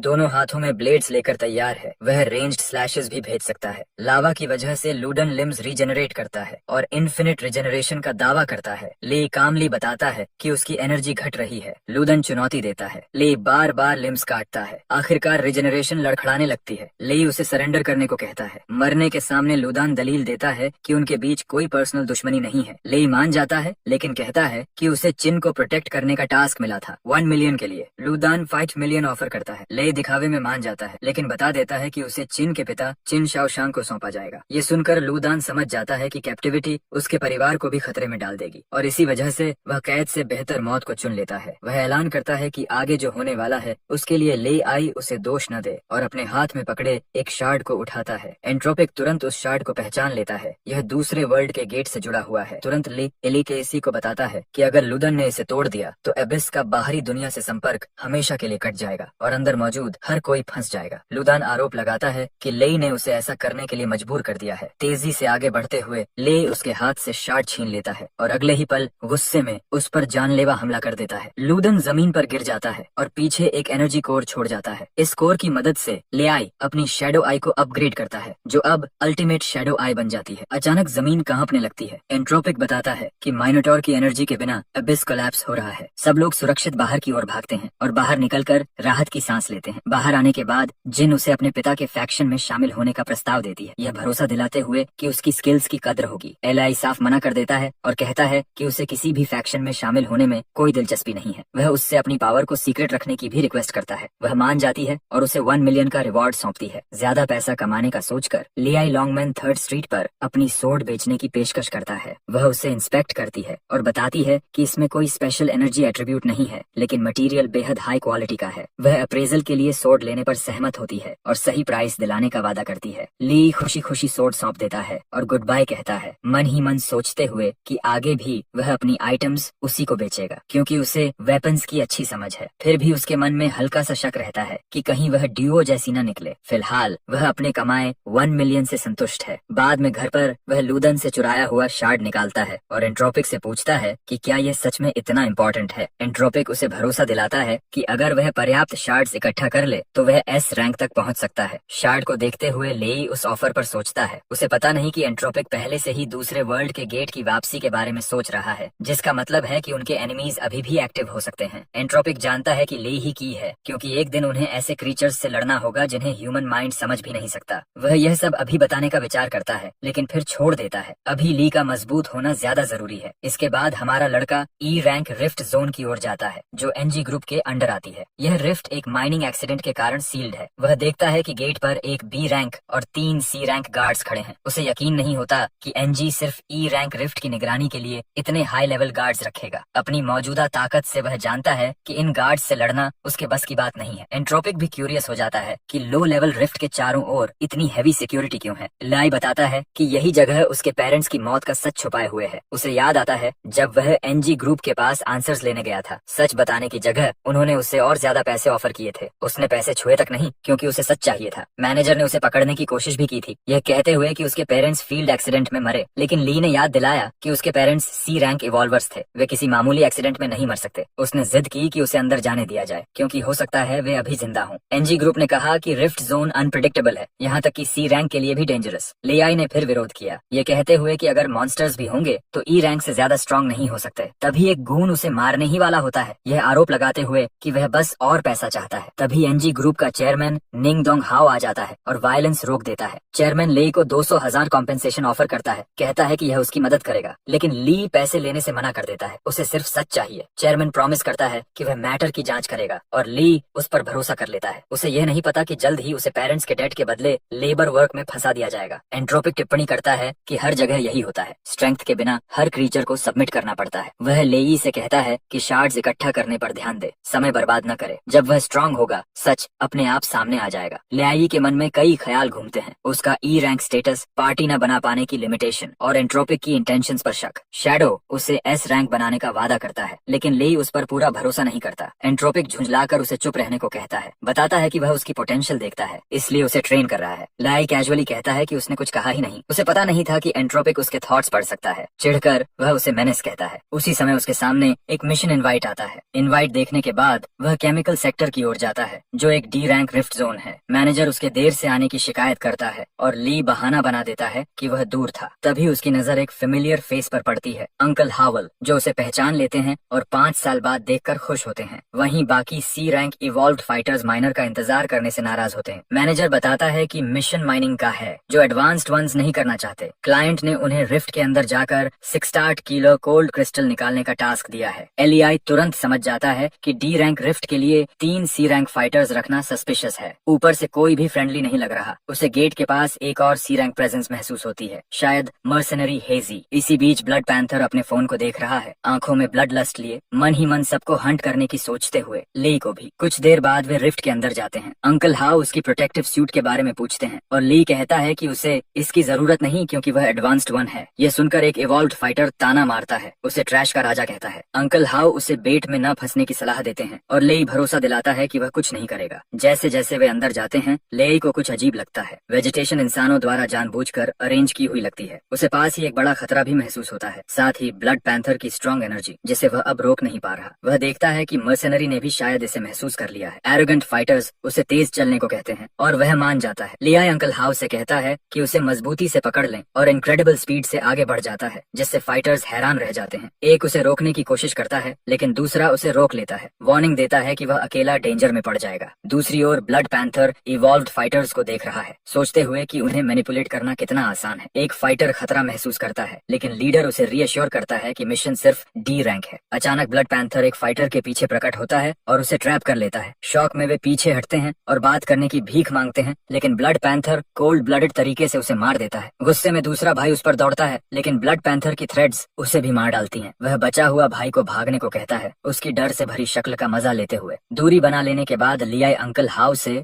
थोड़ा आराम करने को कहता है। अंकल हाउ हैरान होते हैं कि उसने ब्रदर्स को छोड़ दिया। जवाब देने की जगह लियाई पूछता है कि क्या उसने हाल ही में किसी फैक्शन को ऑफेंड किया है। अंकल हाउ कहता है कि वह सिर्फ माइनर है। लियाई बताता है कि यह मिशन सबको मारने के लिए ऑर्केस्ट्रेट की गई है। अंकल हाउ डर जाते हैं। तभी बचा हुआ भाई चिल्लाता है कि लेई सब जानते हुए भी कुछ नहीं बोला। लेई खड़ा होकर ताना मारता है कि मास्टरमाइंड का खुलासा करना ही उसे यूजफुल बनाएगा। फाइटर समझ नहीं पाता। लियाई उसकी गर्दन की ओर इशारा करता है, यह बताने के लिए कि वह मरने वाला है। ब्लड पैंथर उसे देखता है और मुस्कुराता है, क्योंकि उसने उसके मूव्स पहले ही प्रेडिक्ट कर लिए थे। लाई बिना समय गंवाए अपना अल्टीमेट शैडो आई एक्टिवेट कर देता है। सामने मौत को देखकर अंकल हाउ तुरंत उनकी जान की भीख मांगता है, कहता है कि वे सिर्फ माइनर्स हैं। ब्लड पैंथर मान लेता है कि उसका उनसे कभी कोई टकराव नहीं रहा, लेकिन कुछ दिन पहले नशे की हालत में अंकल हाउ के मुंह से एक सीक्रेट निकल गया था। अंकल हाउ कसम खाता है कि वह कभी इसे उजागर नहीं करेगा। अपनी पावर एक्टिवेट करते हुए ब्लड पैंथर कहता है कि सिर्फ मरा हुआ इंसान ही सीक्रेट रख सकता है, और वह फिर अंकल हमारा लड़का तैयार खड़ा रहता है, दोनों हाथों में ब्लेड्स पकड़े हुए। पावर उफान पर होती है। ब्लड पैंथर अपनी थ्रेड्स हर तरफ फैला देता है और मानता है कि उसने कभी नहीं सोचा था कि ली यी जैसे किसी के पास जो जैसे आदमी को गिराने की ताकत होगी। वह उसे क्लॉ करने बढ़ता है, यह स्वीकार करते हुए कि ली यी के पास जुओ को हराने वाली इकलौती स्किल है। ब्लड पैंथर वार करता है, लेकिन ली यी पहले ही शैडो एनहांसमेंट एक्टिवेट कर चुका होता है। वह आसानी से डॉज कर लेता है क्योंकि ब्लड पैंथर इतना शक्तिशाली है कि सीधे ब्लॉक करना संभव ही नहीं। ब्लड पैंथर फिर हमला करता है और लेई को उड़ा देता है। मजबूरी में ली अंकल हाओ को पीछे रहने को कहता है। उसे समझ आ जाता है कि क्लोज रेंज लड़ाई में वह डिसएडवांटेज में है। ब्लड पैंथर ऐलान करता है कि वे दोनों मरेंगे, जिस पर ली यी तुरंत असहमति जताता है। वह अपना अल्टीमेट शैडो एक्टिवेट करता है और वेपन को डैगर्स में मॉर्फ कर देता है। डैगर्स उड़ते हुए ब्लड पैंथर की ओर जाते हैं, जिन्हें वह ताना मारते हुए ब्लॉक कर देता है। ली केक ई हवा में कूदता है। ब्लड पैंथर ग्रजिंगली मानता है कि ली की एबिलिटी एक माइनर के हिसाब से बहुत ऊंची है, लेकिन कहता है कि सोड टूटने के बाद भी वह सिर्फ ई रैंक है। अगले ही पल ब्लड पैंथर के पैरों के नीचे जमीन फटती है और एक मर्सनरी उस पर हमला करता है। ली की snake like flexible shadow blood panther को जकड़ लेती है। उसे एहसास हो जाता है कि क्लोज कॉम्बैट में उसकी महारत ही उसकी मौत बनेगी। एक पल में ही वह मारा जाता है। सी रैंक को मरते देखकर लेई को चिंता होती है क्योंकि वह खुद उससे कमजोर है। कोई रास्ता न देख वह अंकल हाउ का हाथ पकड़कर वहां से निकलने पर ध्यान देता है। ब्लड पैंथर मानने से इनकार करता है कि वे बच सकते हैं। थोड़ी दूरी पर ली अंकल हाउ के घावों का इलाज करता है और रात में एस्केप कराने की योजना बनाता है। अंकल हाउ उसे अकेले भागने को कहता है, मानता है कि वह अब सिर्फ बोझ है। फिर वह पूछता है कि ब्लड पैंथर उसे क्यों मारना चाहता है। जरूर किसी सीक्रेट की वजह से। अंकल हाउ धीरे से मानता है कि उसे उसके पेरेंट्स की मौत का सच पता है, जिससे अनजाने में लेई की शैडो एनर्जी ट्रिगर हो जाती है। सच जानने की बेचैनी में लेई जोर देता है। अंकल हाउ बताता है कि पहले उसे यकीन नहीं था, लेकिन ब्लड पैंथर का पीछा करना साबित करता है कि क्विशी में कुछ गलत है। उसके पिता ने मरने से पहले बताया था कि यह आदमी माइनिंग एरिया में खतरनाक एक्सपेरिमेंट्स कर रहा था। कुछ दिन बाद एक्सीडेंट हुआ, उसके पेरेंट्स मारे गए और क्विशाहो ने उन पर और चोरी का आरोप लगा दिया। ले एक गुस्से से भर जाता है कि उसे पहले क्यों नहीं बताया गया। अंकल हाउ मानता है कि वह अपनी नौकरी खोने का जोखिम नहीं ले सकता था क्योंकि उसके परिवार की जिम्मेदारी थी। लेई उसे दोष देता है कि उसने सच को फिसलने दिया। अंकल हाउ कबूल करता है कि गिल्ट के दबाव में उसने शराब पी और सच उगल दिया, जिससे यह डिजास्टर हुआ। अगले ही पल ब्लड पैंथर फिर प्रकट होता है। डेडली थ्रेड्स के साथ अंकल हाउ को जकड़ लेता है। मरने से पहले अंकल हाउ ली से माफी मांगता है। ब्लड पैंथर ली को उसके पेरेंट्स से पहचानते हुए कहता है कि वह उसे भी आफ्टर लाइफ में भेजेगा। दोनों के बीच जबरदस्त क्लैश होता है। ब्लड पैंथर खून बहाने को उतावला है, लेकिन ले याद दिलाता है कि उसकी स्पाइडर सिल्क अजेय नहीं है। वह शैडो मॉर्फ से अपनी ग्रेट सोर्ड निकालता है और सही पल का इंतजार करता है। जब ब्लड पैंथर लापरवाही से हमला करता है, ली थ्रेड्स तोड़ देता है और उसे चौंका देता है। ब्लड पैंथर को अपनी गलती का एहसास होता है। थका हुआ ली सोचता है कि क्या वह अपनी लिमिट पर पहुंच गया है। ब्लड पैंथर मानता है कि एक पल के लिए वह सच में डर गया था। बिना ई रैंक एबिलिटीज के वह हार चुका होता। वह फिर ली को स्पाइडर सिल्क में फंसाता है और उसे मारने की चुनौती देता है। ली की ग्लेयर देखकर वह मजाक उड़ाता है कि क्या वह आंखों से मार देगा। ली की आंखों में डिटर्मिनेशन देखकर ब्लड पैंथर और उत्तेजित हो जाता है। वह काले मन से खुलासा करता है कि ह्यूओ एक्सपेरिमेंट्स के बारे में सही था, लेकिन उसके पेरेंट्स एक्सीडेंट में नहीं मरे, उन्हें उसी ने मारा था। लेई का चेहरा सन्न रह जाता है। ब्लड पैंथर हंसते हुए जोड़ता है कि लेई के पिता की भी वही एक्सप्रेशन थी जब उसने उसकी माँ को टुकड़ों में फाड़ दिया था। साइकोटिक हंसी के साथ लेई गुस्से से जल उठता है। उसकी पावर फट पड़ती है। एक पल में उसके चारों ओर की स्पाइडर सिल्क झलकर राख हो जाती है। वह अपनी शैडो से मर्ज होकर उठता है। ब्लड पैंथर को मारने का पक्का संकल्प लिए एंट्रोपिक स्थिति देखता है और समझ जाता है कि उसकी प्रेडिक्शन सही थी। लेई हेट्रेड को शैडो एनर्जी में बदल सकता है। सिस्टम तुरंत नोटिफाई करता है कि मैसिव शैडो सर्ज डिटेक्ट हुआ है और लेवल करेक्शन शुरू होती है। एडजस्टमेंट सफल होता है और लेई सी रैंक पर पहुंच जाता है शैडो एनहांसमेंट के साथ। इसके साथ एक नई स्किल अवेकन होती है, शैडो जॉन्ट, जो उसे किसी भी शैडो में घुसने और किसी दूसरी जुड़ी शैडो से निकलने देती है। ब्लड पैंथर देखता है कि लेई की इंजरीज पूरी तरह गायब हो चुकी हैं और हैरान होता है कि क्या उसके पास हीलिंग एबिलिटी है। ब्लड पैंथर संतोष से कहता है कि प्रे तब सबसे मजेदार होती है जब वह मौत के कगार पर तड़पती है और उस पर एनर्जी छोड़ देता है। एलिए जवाब में पूछता है कि शैडोज में असली प्रे कौन है और शैडो जॉन्ट से ब्लड पैंथर के पीछे प्रकट हो जाता है। यह अचानक मूवमेंट उसे झकझोर देता है। वह समझ नहीं पाता कि इतनी जल्दी एलियाई की ताकत कैसे बढ़ गई। ब्लड पैंथर उसकी स्पीड की तारीफ करता है, लेकिन कहता है कि यह उसे मारने के लिए काफी नहीं। ऊपर से लियाई shadow morph flying dagger swarm activate करता है और नीचे की ओर हमला करता है, उसे चुनौती देते हुए। ब्लड पैंथर आत्मविश्वास से कहता है कि ऐसे अटैक्स डॉज करना उसके लिए आसान है। ली ई फिर shadow joint lightning thunderstorm activate करता है। शैडो के जरिए टेलीपोर्ट होकर थ्रोन वेपन पर वार करता है। वह पूछता है कि क्या ब्लड पैंथर इसे संभाल पाएगा। ब्लड पैंथर फिर डिसमिस करता है, कहता है कि ये कमजोर डैगर्स उसकी डिफेंस भेद नहीं सकती। एली पीछे हटता है और साफ करता है कि डिफेंस तोड़ना उसका मकसद ही नहीं था। वह समझाता है कि वह ऑफेंस और डिफेंस एक साथ मेंटेन नहीं कर सकता क्योंकि ब्लड थ्रेड्स कंट्रोल करने की स्पीड उसकी रिएक्शन स्पीड से मेल नहीं खाती। यही उसकी फेटल वीकनेस है। ब्लड पैंथर अविश्वास में चिल्लाता है क्योंकि लेई कई दिशाओं से लाइटनिंग स्पीड पर हमला करता है। खून बहता हुआ वह घुटनों पर गिर पड़ता है, समझ नहीं पाता कि वह इतने कम उम्र के लड़के से कैसे हार गया। ली उसके सामने खड़ा होकर माइनिंग एक्सीडेंट की सच्चाई मांगता है। डैगर उसके सिर के ऊपर रखते हुए ब्लड पैंथर उसकी माँ के बारे में बताने लगता है, लेकिन लेई का धैर्य टूट जाता है। एक तेज स्लैश से वह उसका हाथ काट देता है। वह चेतावनी देता है कि उसकी पेशेंस की भी लिमिट है। ब्लड पैंथर बताता है कि सब कुछ क्वाई सिहाओ की योजना थी। लेई के पिता ने उसके सीक्रेट एक्सपेरिमेंट्स देख लिए थे। एक्सपोजर के डर से क्वाई ने दोनों पेरेंट्स को मरवा दिया और माइनिंग एक्सीडेंट को कवर अप बनाया। यह सच लेई की आंखें खोल देता है। ब्लड पैंथर जोड़ता है कि अब जब उसे एनजी ग्रुप की इन्वॉल्वमेंट पता चल गई है तो क्या यह उसे डराती है या उसका रिजॉल्व तोड़ती है और उसे छोड़ देने की सलाह देता है। लेई बिना जवाब दिए वहाँ से चला जाता है। कसम खाता है कि उसके पेरेंट्स के कातिलों में से कोई भी बचेगा नहीं। बाद में एनजी ग्रुप हेडक्वार्टर्स में लेई छिपकर क्विशी को देखता है जब एक सबॉर्डिनेट उसे कार तक छोड़ता है। एंट्रोपिक चेतावनी देता है कि सी रैंक बनने के बाद भी उसे बेवजह मौत को नहीं बुलाना चाहिए और याद दिलाता है कि पास ही एक ए रैंक एडवांस्ड फाइटर की प्रेजेंस महसूस की जा सकती है। वह मान लेता है कि उसे निंग दोंग हाओ के बारे में पता है, एनजी ग्रुप का चेयरमैन और ए रैंक एडवांस्ड फाइटर जो उसी कार में सफर करता है। वह अपने शैडो को भरोसा दिलाता है कि वह इतना लापरवाह नहीं है कि तुरंत क्वाई पर हमला कर दे। लाई ऊपर से सीन को ऑब्जर्व करता है और समझाता है कि बिना जांच पड़ताल के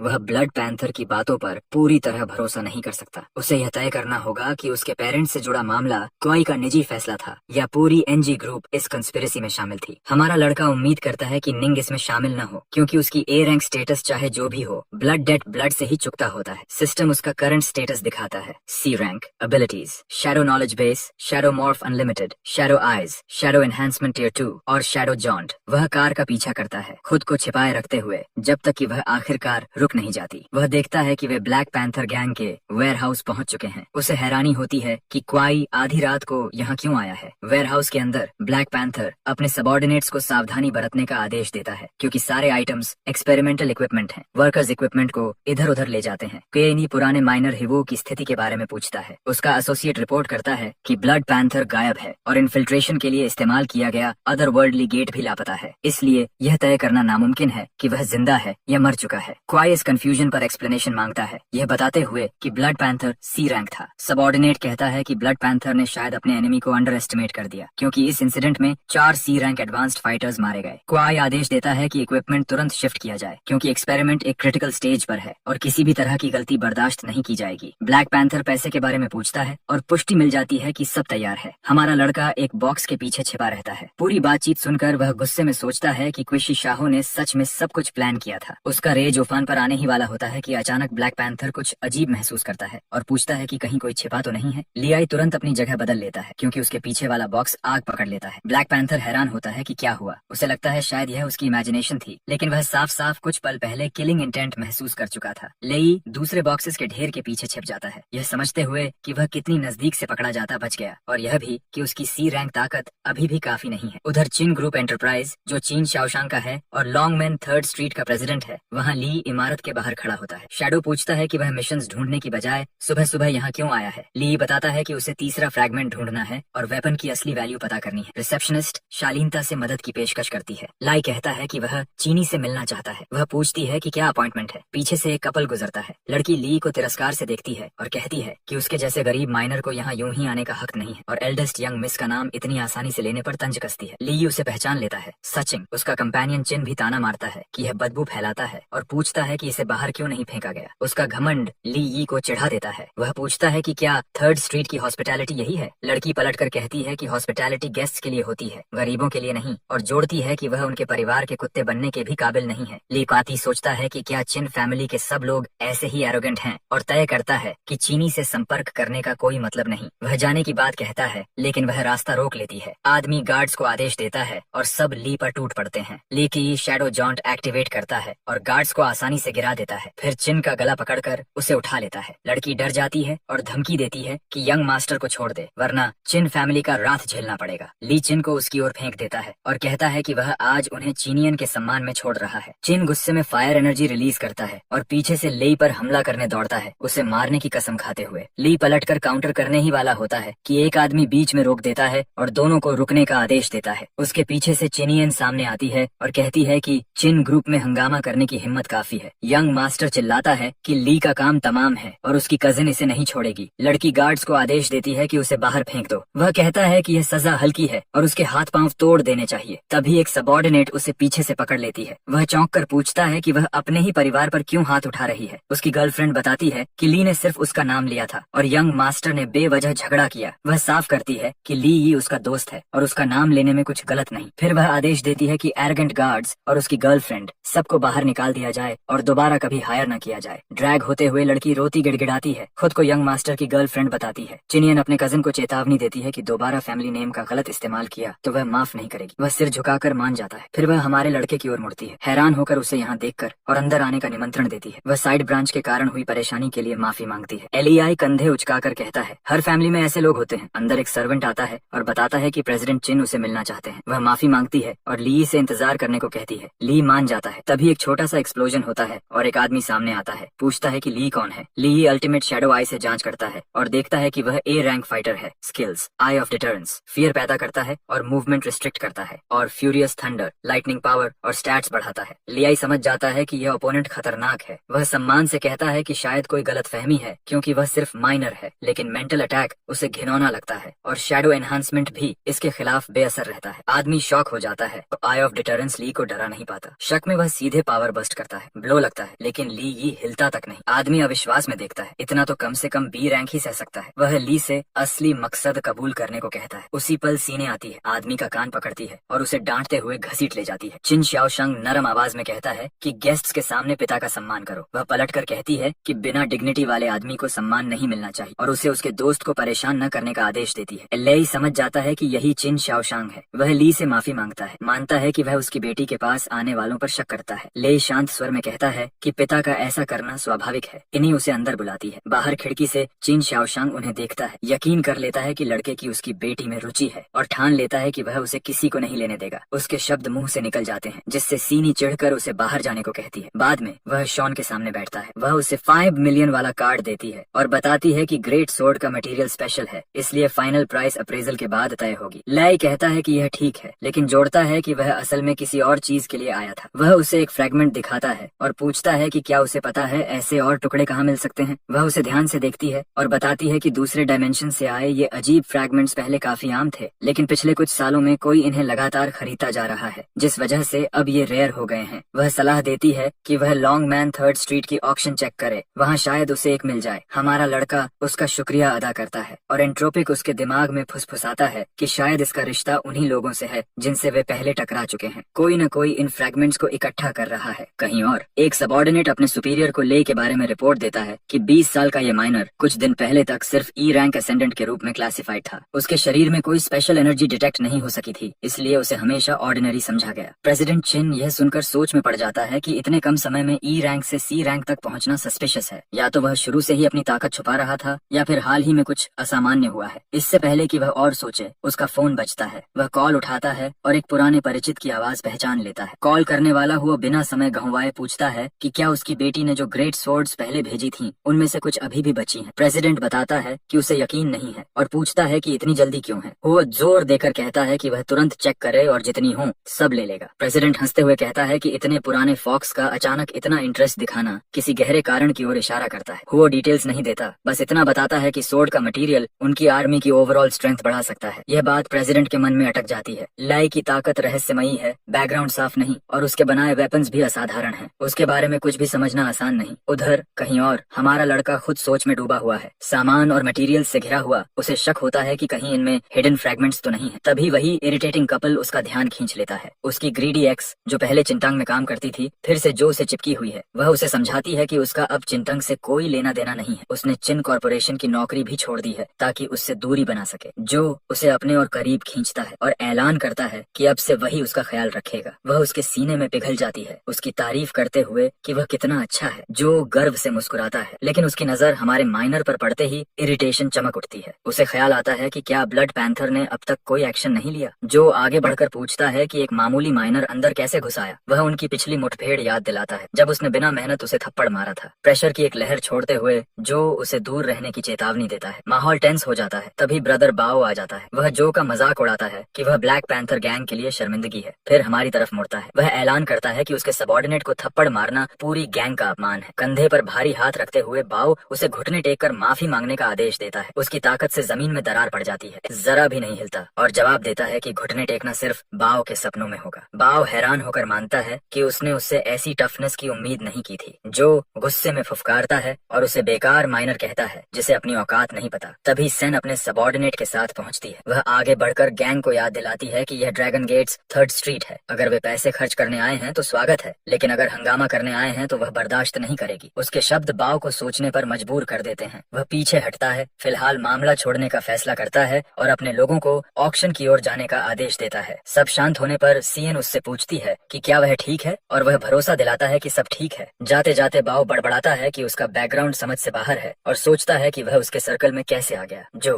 अभी भी कड़वाहट से भरा बताता है कि यही माइनर वह है जिसने वह ट्रेजर्ड सोर्ड चुरा ली थी जो उसके लिए थी और जिसने ब्लैक पैंथर गैंग को खत्म करने की डींग भी हाँकी थी। बाव उसे कॉलर से पकड़ लेता है और पूछता है कि क्या यह सच है। शू जोर देकर कहती है कि हाँ। उसी पल क्वाई आ जाता है और पूछता है कि क्या हुआ। बाव समझाता है कि यही लड़का पिछली बार ब्लड पैंथर का टारगेट था, फिर भी किसी तरह जिंदा है। वह सीधे लाई की ओर इशारा करता है, शक जताते हुए कि शायद ब्लड लेपर्ड को मारने वाला यही हो। जो तुरंत इसे खारिज करता है, कहता है कि एक ई रैंक कमजोर माइनर उनके सेकंड इन कमांड को कैसे हरा सकता है। इस बीच हमारा लड़का क्वाई को ध्यान से देखता है और क्वाई भी उसे देखता है। सोचता है कि यह चेहरा उस कमजोर लड़के जैसा है जिसे वह पहले जानता था और हैरान होता है कि ऐसा वीकलिंग ताइथी के साथ कैसे उलझ गया। लाई उससे पूछता है कि वह यहाँ क्यों आई है। वह बताती है कि उसके पिता ने अचानक उसे बुलाया। वह उसे भरोसा दिलाती है कि जब तक वह यहाँ है कुछ नहीं होगा। क्वाई उन्हें नोटिस करता है और मानता है कि उसे उम्मीद नहीं थी कि वह यहाँ उससे टकराएगा। वह ध्यान हटाते हुए कहता है कि वह सिर्फ एक माइनर है जो कर्ज चुकाने के लिए माइंस में काम करने को मजबूर है, इसलिए एनजी ग्रुप जैसे हाई लेवल लोगों से उसका कोई लेना देना नहीं हो सकता। क्वाई कबूल करता है कि पेरेंट्स वाले मामले का फैसला ऊपर से आया था। वह मदद करना चाहता था लेकिन उसके पास कोई पावर नहीं थी, उसकी बातों की कोई कीमत नहीं थी। हमारा लड़का उसे सुनता है, यह समझते हुए कि वह जिम्मेदारी से हाथ धोने की कोशिश कर रहा है। वह उसे बताता है कि उसे अंकल हाउ से सच्चाई पता चल चुकी है। वह बीच में टपक पड़ता है और कहता है कि उसे सबक सिखाने की जरूरत है, लेकिन क्वाई उसे रोक देता है, यह बताते हुए कि यह इलाका चीन शवांग का है और पब्लिक क्लैश करना बेवकूफी होगी। फिर भी बात साफ है, उसने एक लाइन क्रॉस की है और किसी को चुपचाप उसे संभालना होगा। बाव खतरनाक मुस्कान के साथ तुरंत इंतजाम करने का वादा करता है। इस बीच वह उसे ऑक्शन शुरू होने से पहले अपने पिता से मिलने ले जाती है। हॉल में शाम की अनाउंसमेंट गूंजती है और वह उसे बताती है कि वह ऑक्शन देखेगी और अगर उसे वह चीज दिखी जो वह चाहता है तो सिग्नल देगी। वह उसका शुक्रिया करता है और भीड़ पर नजर रखते हुए आगे बढ़ता है। अंदर प्रेसिडेंट उस वेपन का जिक्र करता है जो उसने पिछली बार कमीशन की थी और पूछता है कि क्या और भी हैं। वह सब कुछ खरीदने के लिए बड़ी रकम ऑफर करता है। हमारा लड़का सोचता है कि प्रेसिडेंट खास तौर पर उस एंट्रोपिक क्लैन वेपन में दिलचस्पी रखता है, इसी वजह से इतनी ईगरनेस है। वह तय करता है कि थोड़ा रोक कर रखेगा क्योंकि बहुत ज्यादा रेयर पीसेस दिखाने से खतरनाक ध्यान खींच सकता है और कीमत भी गिर सकती है। वह शांति से बताता है कि उसे एक संयोग से मिली थी और उसके पास 2 और स्टॉक में है। बिडिंग शुरू होती है। ऑक्शनियर आइटम नंबर्स और स्टार्टिंग प्राइसेस अनाउंस करता है। हॉल ऑफर्स से गूंज उठता है। हमारे लड़के का दिल खुशी से उछलता है जब प्लेटफॉर्म पर एक फ्रैगमेंट आता है, प्रूफ कि ये अजीब अदर वर्ल्ड पीसेस सच में यहाँ हैं। वह अपने फंड्स चेक करता है, करीब 70 मिलियन, और उसी के भरोसे लॉट जीतने का इरादा करता है। शुरुआती बिड्स धीरे धीरे बढ़ती हैं, फिर एक राइवल कीमत तेजी से बढ़ा देता है। 30 मिलियन डालता है माहौल टटोलने के लिए, लेकिन दूसरा बायर तुरंत मैच कर देता है। गैंग लीडर्स फुसफुसाते हैं और इशारा करते हैं, चैलेंजर को ट्रबल समझते हुए। एक लीडर और ऊंची बोली लगाता है। हॉल में सन्नाटा छा जाता है। एलईआई 60 मिलियन की बोली लगाकर सबको डराने की कोशिश करता है। श्यांग त्योरी चढ़ाकर चेतावनी देता है कि कीमत हाथ से निकल रही है और कोई जानबूझकर वैल्यू बढ़ा रहा है ताकि राइवल्स को कुचला जा सके। हमारा लड़का इस चाल से झुंझला जाता है और सोचता है कि 2 बड़े कैंप्स, चिन ग्रुप और एनजी ग्रुप में से किसके पास ज्यादा गहरे पॉकेट्स हैं। प्रेसिडेंट चिनशिया याद दिलाता है कि यह उसका एस्टेब्लिशमेंट है, लेकिन सवाल करता है कि वह मदद क्यों करे। इसी बीच बायर नंबर 2 70 मिलियन की बोली लगाता है और क्वाई दूर से यह सब देखता है। लई अपनी वेपन्स की ओर एक उंगली से इशारा करता है जिससे वे मटीरियलाइज हो जाती हैं। चिन श्याओसंग दोनों आइटम्स को पिछले प्राइस पर खरीदने के लिए राजी हो जाता है, लेकिन चेतावनी देता है कि ली के पास मौजूद थोड़े से पैसे ट्रांजैक्शन पूरा करने के लिए काफी नहीं होंगे। प्रेसिडेंट को भरोसा दिलाया जाता है कि जब ली ने यह दावा किया है तो वह जरूरी क्वांटिटी जरूर पेश करेगा। इससे चिन सोच में पड़ जाता है कि शायद इस यंग मैन के पास उससे कहीं ज्यादा वेपन्स हैं जितना उसने दिखाया है। जब 70 मिलियन की बोली पूरी होने वाली होती है, चियन ली यी का हाथ पकड़कर उसे आगे खींचती है और जल्दी करने को कहती है, इससे पहले कि वह बुरा आदमी आइटम छीन ले। एलईआई अपने मन में सोचता है कि उसे सच में सुपर रिच लोगों की दुनिया समझ नहीं आती जहां 100 मिलियन सिर्फ पॉकेट चेंज होता है। वह अपनी बोली बढ़ाता है और 100 मिलियन पुकारता है। बायर नंबर 9 अब 100 मिलियन की बोली लगा चुका होता है। तभी क्वाई अचानक 200 मिलियन की काउंटर बोली लगाता है, यह सोचकर कि यह फ्रैगमेंट उनकी ग्रुप की सीक्रेट प्रोजेक्ट के लिए बेहद अहम है और किसी भी कीमत पर उसे हासिल करना होगा। बिड्स तेजी से बढ़ती हैं। 300 मिलियन, 400 मिलियन, 500 मिलियन। ऑडियंस में हलचल मच जाती है। लोग सोचने लगते हैं कि क्या ये दोनों बिडर्स अपना दिमाग खो चुके हैं। कुछ लोग सवाल करते हैं कि क्या इस फ्रैगमेंट की वाकई इतनी ज्यादा वैल्यू है। एक लड़की कहती है कि शायद ये दोनों बिग स्पेंडर्स आपस में भिड़ रहे हैं और इसका फ्रैगमेंट की असली कीमत से कोई लेना देना नहीं है। बाव क्वाई को बताता है कि हमारा लड़का साफ तौर पर उनके खिलाफ काम कर रहा है, लेकिन क्वाई इस चिंता को खारिज कर देता है, यह कहते हुए कि उसके पास कोई काबिलियत नहीं है जो असली थ्रेट बन सके। फिर वह चौंकाने वाली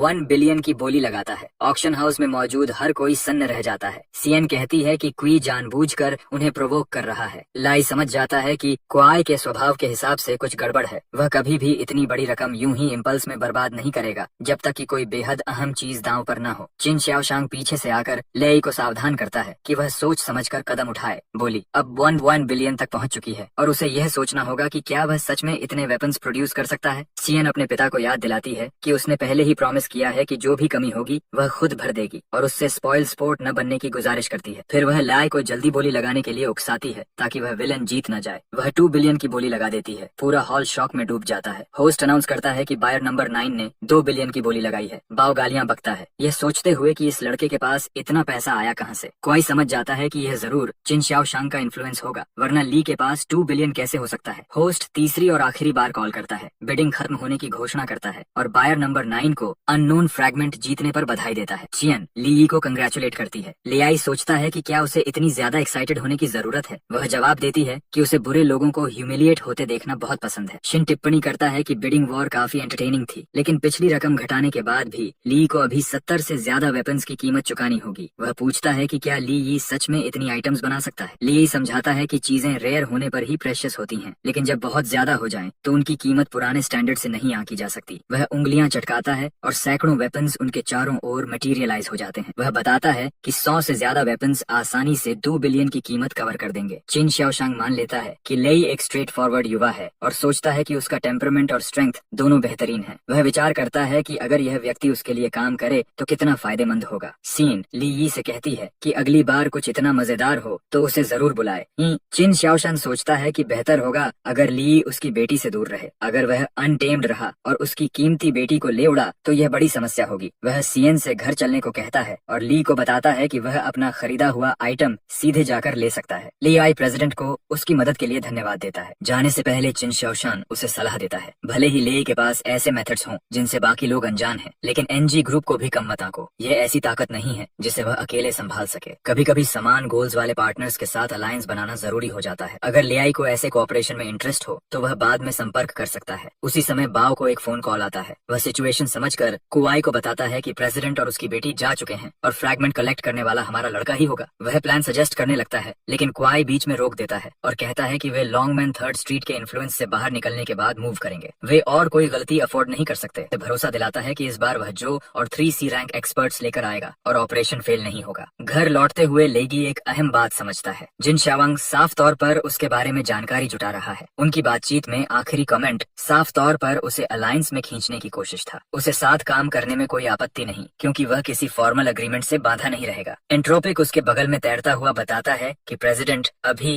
A रैंक पर है। वह समझाता है कि पर्याप्त फ्रैगमेंट्स के साथ S रैंक तक पहुंचना काफी अचीवेबल है। एलियाई उसे संदेह भरी नजर से देखता है, जिससे एंट्रोपिक डिफेंसिव हो जाता है। लाई जवाब देता है कि वह मानता तो है, लेकिन ट्रायल के लिए एक अच्छी जगह ढूंढनी होगी। अंदर ही अंदर वह अलग सोचता है। S रैंक हंटर्स बेहद रेयर हैं, पूरी दुनिया में सिर्फ 9। वहां पहुंचना असाधारण मेहनत और टैलेंट मांगता है। वह ये विचार अपने तक ही रखता है ताकि एंट्रोपिक को चिढ़ा न दे। उसी पल एक जोरदार क्रैकलिंग आवाज उसका ध्यान खींचती है। पलटकर वह देखता है कि उसकी अपार्टमेंट बिल्डिंग आग की लपटों में घिरी हुई है। लोग चीखते चिल्लाते बाहर भाग रहे हैं। उसका फोन तुरंत बजता है। कॉलर उसे ब्लैक पैंथर गैंग के अटैक की टिप के बारे में बताता है। एलियाई जलती इमारत की ओर देखता है और कहता है कि अटैक तो पहले ही शुरू हो चुका है। सामने वाला छिपने की सलाह देता है जब तक बैकअप आए, लेकिन लेई आत्मविश्वास से मना कर देता है। जो कई गैंग मेंबर्स के साथ सामने आता है और लेई से घुटने टेक कर दया की भीख मांगने को कहता है। वह धमकी देता है कि ऐसा करने पर उसकी बेकार जिंदगी छोड़ देगा। लेई डरने के बजाय अपनी पावरफुल ऑरा रिलीज करता है, जिससे आसपास की हवा कांपने लगती है। टे जो का मजाक उड़ाता है कि वह इतना छोटा ग्रुप लेकर आया है। जो शेखी बघारता है कि उसके पास 3 असली C रैंक फाइटर्स हैं और ली को बस एक E रैंक माइनर बताकर डिसमिस करता है। ली मुस्कुराता है और पूछता है कि अगर वह इतना ही कमजोर है तो ब्लड पैंथर उसे मारने में नाकाम क्यों रहा। एक सबॉर्डिनेट शक जताता है कि कहीं ली अपनी असली ताकत छुपा तो नहीं रहा, लेकिन जो उसे नजरअंदाज नजरअंदाज कर देता है। उसे यकीन है कि ली यी बस एक ऑर्डिनरी माइनर है, बिना कॉम्बैट एक्सपीरियंस के। इसी भरोसे में एक गैंग मेंबर लापरवाही से चार्ज करता है। वह वेपन स्विंग करता है, आसान जीत की उम्मीद में, लेकिन वार पड़ने से ठीक पहले लय अपनी जगह से गायब हो जाता है। वेपन खाली जमीन पर गिरता है और सब हक्के बक्के रह जाते हैं। लय कंफ्यूज्ड अटैकर के पीछे प्रकट होता है और तलवार से वार करता है। वह कैजुअली जो की बात मानते हुए कहता है कि हाँ वह माइनर ही है, लेकिन उसके एक्शंस कुछ और ही बताते हैं। गैंग मेंबर्स शॉक में जम जाते हैं, समझ नहीं पाते कि ले कब और कैसे हिला। जो की आवाज में डर आ जाता है और वह बाकी लोगों को एक साथ हमला करने का आदेश देता है। एलियाई दोनों अटैकर्स को पल भर में काट गिराता है और जो का गला पकड़ लेता है। वह पूछता है कि जो जैसा टफ गैंगस्टर एक सिंपल माइनर से इतना डर क्यों रहा है। जो छटपटाते हुए छोड़ देने की भीख मांगता है। क्योंकि जो को आग से खेलना पसंद है, ले तय करता है कि उसे वही देगा जो वह चाहता है। वह गैंग लीडर को जलती हुई अपार्टमेंट बिल्डिंग में फेंक देता है। जो लपटों में गिरते हुए क्वाई और ब्रदर पैंथर के बदले की धमकी देता है। आग उसके कपड़ों में फैल जाती है और वह दर्द से चीखता है। ले शांति से वादा करता है कि वह बहुत जल्द उन दोनों को भी जो के पास भेज देगा। चियन दौड़कर आती है और पूछती है कि क्या उसे चोट लगी। ले उसे टाल देता है, कहता है कि ऐसे लैकी से निपटना कोई मुश्किल नहीं था। वह उसके अगले प्लान्स के बारे में पूछती है। ले साफ कहता है कि वे पहला हमला कर चुके हैं, इसलिए वह जवाबी वार करेगा। चियन उसकी मदद ऑफर करती है। कारण पूछने पर वह बताती है कि ब्लैक पैंथर गैंग से उसे पहले से ही चिढ़ है। उसके दोस्त पर हमला करना उन्होंने एक सीमा पार कर दी, खासकर जब ली यी उसके गिने चुने करीबी दोस्तों में से एक है। यह कहते हुए उसके गाल हल्के से लाल हो जाते हैं। ले यी उसकी दोस्ती और पार्टनरशिप स्वीकार कर लेता है। वे पहले ब्लैक पैंथर गैंग को टारगेट करने का फैसला करते हैं, फिर बड़े थ्रेट्स की ओर बढ़ेंगे। सीएन उसे एक घर की ओर ले जाती है और बताती है कि यह जगह ज्यादातर खाली रहती है, वह जो कमरा चाहे चुन सकता है। वह गए है तुरंत एक कमरे की ओर इशारा करता है, लेकिन वह झट से उसे उस कमरे में जाने से रोक लेती है। अंदर का कमरा पूरी तरह फेमिनिन एक्सेसरीज और डेकोरेशन से भरा हुआ होता है। चारों तरफ काफी अव्यवस्था फैली रहती है। वह टिप्पणी करता है कि सब कुछ काफी गर्ली लगता है, हालांकि वह यह भी मानता है कि जगह अजीब तरह से शांत महसूस होती है। वह कहती है कि उसके जैसे इंसान का ऐसी चीजों को पसंद करना अजीब है, खासकर चिन कॉर्पोरेशन की एयर होने के नाते। वह जवाब देता है कि किसी भी लड़की के लिए ऐसी चीजें होना पूरी तरह नॉर्मल है। उसकी अगली बात उसे चौंका देती है। वह कहता है कि जब वह अपना यूजुअल कोल्ड और डिस्टेंट एटीट्यूड छोड़ देती है तो वह कहीं ज्यादा अट्रैक्टिव लगती है। क्यूट शब्द उसके दिमाग में गूंजता है, क्योंकि आज तक किसी ने उसे इस तरह नहीं कहा था। वेस्पेयेता वह पीछे से उसके पास आने की कोशिश करती है, लेकिन वह कैजुअली उसका हाथ पकड़ लेता है और हंसते हुए सुनता है जब वह बताती है कि उसे भूख लगी है। किसी एबिलिटी का इस्तेमाल करते हुए वह हवा से कई तरह के इंग्रेडिएंट्स निकालता है और कहता है कि फिलहाल ये इमरजेंसी सप्लाईज ही काम चलाने के लिए काफी होंगे। उसकी क्यूरियोसिटी बढ़ जाती है। उसे याद आता है कि ऑक्शन में भी उसने ऐसे ही वेपन निकाला था। वह पूछती है कि ये सब चीजें कहाँ से आईं? वह बस इतना कहता है कि उसे मैजिक आती है। यह सुनकर वह उत्साह से उससे लेसन्स मांगती है। वह उसे सलाह देता है कि उसे पहले घर लौट जाना चाहिए। वह हैरान होकर पूछती है कि इसमें क्या गलत है। उसी समय घर के बाहर उसका पिता गुस्से में उन्हें देख रहा होता है। वह सोचता है कि इस लड़के ने उसकी कीमती बेटी पर कौन सा जादू कर दिया है कि इतनी जल्दी उनका रिश्ता इतना आगे बढ़ गया। यह बात उसे परेशान करती है कि उसकी बेटी अब ऐसी जगह रुक रही है जहाँ वह खुद भी दाखिल नहीं हो सकता। उसे याद आता है कि हाल के दिनों में उसने उससे इतनी खुशी से बातें तक नहीं की। रात के समय एक लड़का और लड़की का अकेले साथ होना उसके दिमाग में बेहद असहज माहौल पैदा कर देता है। हमारा लड़का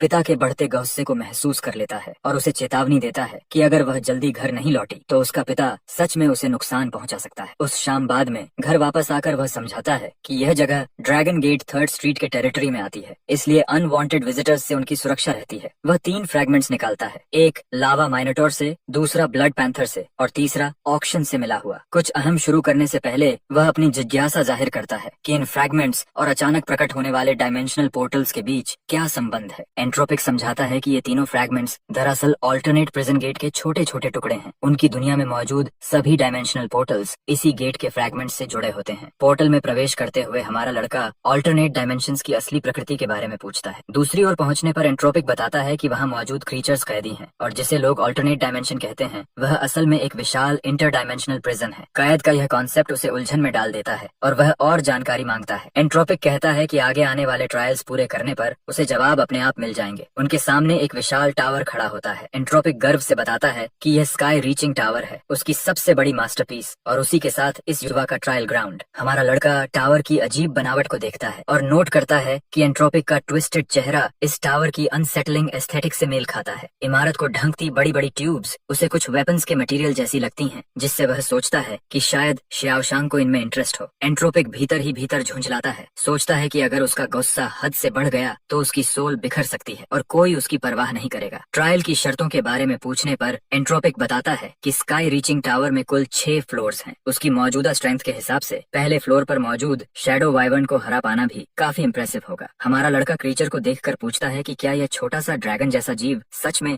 भयानक शैडो वाइवर्न है। उसे तो यह किसी गेको जैसा लगता है। वह कैजुअली हाथ बढ़ाकर उस छोटे से क्रीचर की ओर जाता है और कहता है कि इतनी छोटी चीज पर हमला करना तो कमजोर को बुली करने जैसा है। एंट्रोपिक उसे हंसने देता है, चेतावनी देता है कि यह मजाक ज्यादा देर नहीं चलेगा। हमारा लड़का क्रीचर को लिटिल क्यूटी कहकर उसकी आंखों में देखता है। अचानक एक जोरदार एक्सप्लोजन होता है और वह पूरी तरह चौंक जाता है। छोटा सा क्रीचर पल भर में विशाल आकार ले लेता है। सिस्टम उसकी जानकारी दिखाता है, C rank shadow wyvern shadow enhancement abilities के साथ, जो उसके साइज, स्पीड और स्ट्रेंथ को 600% तक बढ़ा देती है। एलईआई समझ जाता है कि यह एनहांसमेंट उसकी अपनी शैडो एबिलिटीज से कई गुना ज्यादा है और उसकी वर्जन तो सस्ती कॉपी जैसी लगती है। एंट्रोपिक बताता है कि उसका कॉन्स्टिट्यूशन इस क्रीचर की नेचुरल एबिलिटीज के सामने काफी कमजोर है। ड्रैगन उसकी ओर बढ़ता है, लेकिन लेई इस इंफीरियर स्थिति को स्वीकार करने से इनकार करता है। वह उछलकर ऊपर जाता है और कहता है कि बड़े शरीर में ज्यादा ब्लाइंड स्पॉट्स होते हैं जिनका फायदा उठाता है। क्रीचर की ओर तेजी से बढ़ते हुए वह उसके सामने पोजीशन लेता है और महसूस करता है कि शैडो एनहांसमेंट ने उसे बेहद मजबूत डिफेंसिव कैपेबिलिटी दी है। एंट्रोपिक पूछता है कि क्या वह अपनी असली ताकत छुपा रहा है, क्योंकि उसके कमजोर हमले बीस्ट को बस गुदगुदी ही कर रहे हैं। एलईआई अपनी शैडो एनहांसमेंट एक्टिवेट करता है, लेकिन एंट्रोपिक चेतावनी देता है कि अगर वह इस क्रीचर को टेम नहीं कर पाया तो वह पहले फ्लोर से आगे नहीं बढ़ पाएगा। वह काउंटलेस स्ट्राइक्स करता है, लेकिन वाइवन पर एक खरोंच तक नहीं आती। एंट्रोपिक देखता है कि उसके शैडो एनहांसमेंट का कंट्रोल काफी रिफाइंड है और डिफिकल्टी बढ़ाने का फैसला करता है। वह ड्रैगन से कहता है कि शायद वह भूखा है और सुझाव देता है कि ली एक स्वादिष्ट मील बन सकता है। ड्रैगन अपने विशाल जबड़े खोलकर उसकी ओर झपटता है। लाई मुश्किल से समझ पाता है कि क्या हो रहा है, लेकिन समय रहते दांतों से बच निकलता है। वह पूछता है कि क्या इस पेट को वैक्सीनेशंस लगी हैं, क्योंकि यह पूरी तरह रैबिड लग रहा है। एंट्रोपिक समझाता है कि उसकी तेज मूवमेंट्स ने उसे प्रे की तरह एपेटाइजिंग बना दिया है, जिससे क्रीचर अपनी एनर्जी रिप्लेनिश करना चाहता है। इस अनफेयर टैक्टिक से झुंझलाकर ले शिकायत करता है कि लड़ाई कॉम्बैट स्किल्स से होनी चाहिए, न कि ओपोनेंट को निगलने से। चूंकि क्रीचर इतना भूखा दिख रहा है, वह अलग तरीका अपनाने का फैसला करता है। वह अपने स्टोरेज से कई चिकन ड्रमस्टिक्स निकालता है और अपनी अल्टीमेट टेक्निक का ऐलान करते हुए उन्हें ड्रैगन की ओर फेंक देता है। बीस्ट इंस्टिंक्टिवली एक ड्रमस्टिक मुंह में पकड़ लेता है और यही उसे मौका देता है। वह अपनी एनर्जी उस फूड में चैनल करता है और ड्रैगन उसे पूरा निगल लेता है। सिस्टम कंफर्म करता है, shadow wyvern successfully tamed. First floor के एक्सेस राइट्स अनलॉक हो जाते हैं। एंट्रोपिक बड़बड़ाता है कि यह ग्लटन हमेशा खाने की कमजोरी में फंस जाता है। ड्रमस्टिक खाने के बाद ड्रैगन फिर से अपने नॉर्मल साइज में लौट आता है। तभी एक और सिस्टम नोटिफिकेशन आता है, binding and activation authority for the gate of the alternate prison obtained. उलझा हुआ युवा सोचता है कि इन नई अथॉरिटीज का असल फायदा क्या है। एंट्रोपिक समझाता है कि एनर्जी से इन्फ्यूज होने के बाद हर फ्रैगमेंट एक पोर्टल में बदल जाता है जो ऑल्टरनेट प्रिजन से जुड़ा होता है। इसका मतलब है कि ऑल्टरनेट डायमेंशन से किसी फ्रैगमेंट को बाइंड करने पर वह जब चाहे पोर्टल खोल सकता है। पहले ही फ्लोर पर इतनी उपयोगी एबिलिटीज पाकर वह उत्साहित हो जाता है और सोचता है कि बाकी 5 फ्लोर्स के रिवॉर्ड्स कितने कीमती होंगे। एंट्रोपिक उसकी कॉकी एटीट्यूड से चिढ़ जाता है, क्योंकि उसने फर्स्ट फ्लोर ताकत से नहीं बल्कि चालाकी से क्लियर किया था। उसे सबक सिखाने के लिए वह उन्हें सीधे सेकंड फ्लोर पर भेज देता है। एंट्रोपिक बताता है कि दूसरे फ्लोर के गार्ड्स सिर्फ स्काई रीचिंग टावर के स्टूवर्ड्स और सर्वेंट्स हैं। लियाई को यह एक्सप्लेनेशन सस्पिशियस लगती है और उसे डर होता है कि कहीं फिर कोई ट्रांसफॉर्मिंग क्रीचर न मिल जाए। पोर्टल उन्हें ऊपर ले जाता है और वह नोट करता है कि पहले फ्लोर का पेट ही सी रैंक था, तो दूसरा फ्लोर आसान नहीं होगा। एंट्रोपिक उसे पहले देखने और फिर फैसला करने की चुनौती देता है। वे एक विशाल गेट के सामने पहुंचते हैं। एंट्रोपिक दावा करता है कि यहाँ कोई असली खतरा नहीं है। लाई गेट खोलता है, लेकिन अंदर कई पावरफुल क्रीचर्स उनका इंतजार कर रहे होते हैं। सी रैंक थंडर सर्पेंट किंग, सी रैंक हाइड्रो टर्टल और सी रैंक लावा मिनोटोर। ले व्यंग्यात्मक स्वर में कहता है कि ये सपोजिडली हार्मलेस सर्वेंट्स काफी ज्यादा डेंजरस लग रहे हैं। विशाल क्रीचर्स हमला करने की तैयारी करते हैं और तभी उसे एहसास होता है कि उनके पीछे का एंट्रेंस अपने आप सील हो चुका है। सांप घातक इरादे से उस पर झपटता है, अपने विशाल जबड़े खोलते हुए, और इंट्रूडर को खत्म करने का ऐलान करता है। लाई तुरंत शैडो जॉन्ट एक्टिवेट करता है। उसके बाद शैडो एनहांसमेंट और जबरदस्त स्पीड बूस्ट का इस्तेमाल करते हुए एक ही स्मूथ मूवमेंट में सारे मॉन्स्टर्स को पार कर जाता है। वह आखिरी छोर पर मौजूद दरवाजे तक पहुंचता है और पूरी ताकत से उसे बंद कर देता है। भारी सांसें लेते हुए